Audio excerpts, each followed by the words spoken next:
یہ انسان کے چھچورے پن، سطح بینی اور قلت تدبر کا حال ہے جس کا مشاہدہ ہر وقت زندگی میں ہوتا رہتا ہے اور جس کو عام طور پر لوگ اپنے نفس کا حساب لے کر خود اپنے اندر بھی محسوس کر سکتے ہیں۔ آج خوشحال اور زور آور ہیں تو اکڑ رہے ہیں اور فخر کر رہے ہیں، سابن کے اندھے کی طرح ہر طرف ہرا ہی ہرا نظر آ رہا ہے اور خیال تک نہیں آتا کہ کبھی اس پہاڑ پر خزاں بھی آ سکتی ہے۔ کل کسی مصیبت کے پھیر میں آ گئے تو بلبلا اٹھے، حسرت و یاس کی تصویر بن کر رہ گئے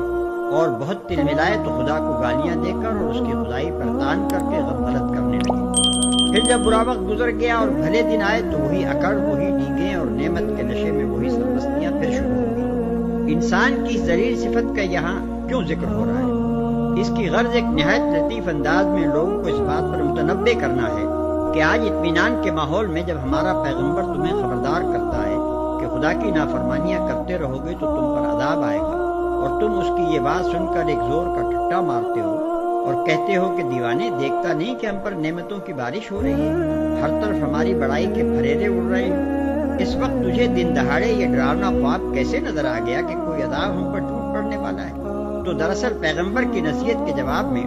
تمہارا یہ ٹھٹا اسی ذلیل صفت کا ایک ذلیل تر مظاہرہ ہے۔ خدا تو تمہاری گمراہیوں اور بدکاریوں کے باوجود